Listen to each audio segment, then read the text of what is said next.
যদি আপনাকে প্রশ্ন করা হয় বর্তমানে যে ভাই বিশ্বের মাঝে সবচাইতে সুশীল এবং সবচাইতে উন্নত দেশ কোনগুলা, অবশ্যই আপনার মনে প্রশ্ন, এই প্রশ্নের উত্তরে অবশ্যই আমেরিকা, ইউক্রেন বা লন্ডন এই দেশগুলোই আসবে।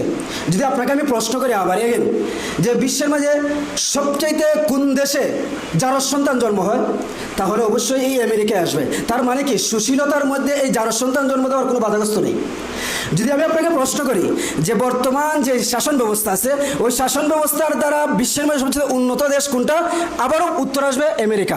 যদি আবারও প্রশ্ন করি যে কোন দেশে সবচেয়ে বেশি পর্নোগ্রাফি তৈরি করা হয়, আবারও উত্তর আসবে আমেরিকা। তাহলে উন্নত দেশ এবং উন্নতর সংজ্ঞার মধ্যে কি এই পর্নোগ্রাফি তৈরি করা, যারা সন্তান জন্ম দেওয়া, এগুলো কি বাধাগ্রস্ত করে না? আপনি যদি বলেন যে ভাই কোন শাসনে সবচেয়ে যারা সন্তান নেই, যারা সন্তান মুক্ত কোন শাসনটা, তাহলে আমি নির্ভীকতে বলতে পারি ওই শাসনটা হলো শরিয়া শাসন। বিসমিল্লাহির রহমানির রহিম। আসসালামু আলাইকুম। আমি কোন ভূমিকা চালাই শুরু করছি, যেহেতু সময় অত্যন্ত সংক্ষিপ্ত। সময় নির্ধারণ করে দেওয়া হয়েছিল 15 থেকে 20 মিনিট।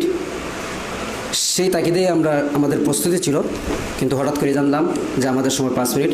ইনশাল্লাহ 5 মিনিটের ভিতরে শেষ করার চেষ্টা করব। সম্মানিত উপস্থিতি, শুরু থেকে আপনারা এখানে আছেন, সবাই জেনে ক্লান্ত এবং শ্রান্ত। তারপরও জানি না আমার কথা শুনবেন কিনা, মনোযোগ কোন দিকে থাকবে। তবুও চেষ্টা করব আপনাদের মনোযোগ আমার দিকে নিয়ে নেওয়ার, ইনশাআল্লাহ তাআলা, যদি আল্লাহ তৌফিক দান করেন। আমাদেরকে যে বিষয় দেওয়া হয়েছে শরিয়া শাসনের সৌন্দর্য, যদি শরিয়া শাসনের সৌন্দর্য নিয়ে আলোচনা করি, তাহলে প্রথমে আমাদের উপর দুটি প্রশ্ন আমাদের রাখতেই হবে যে শরিয়া শাসন কী এবং শরিয়া শাসন আমরা কীভাবে অর্জন করব।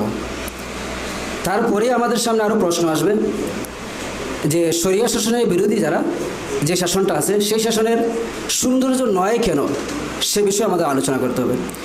তো এই বিষয়ে আলোচনা করতে হলে অবশ্যই সময় দীর্ঘ দরকার। সংক্ষিপ্ত সময় জানি না কতটুকু আলোচনা করতে পারবো। তো আমি এই যে আলোচনা করলাম, এটা আমি আমার শেখ মারুফের কাছ থেকে সময় নেওয়া যেটা, সেটাই সেই সময়টাই আমি আলোচনা করলাম। কারণ শেখ মারুফের 5 মিনিট সময় ছিল, কিন্তু সে 3 মিনিটের ভিতরে শেষ করছে, যার কারণে আমি 2 মিনিট শেখ মারুফের কাছ থেকে নিলাম। আমি এখন শুরু করছি।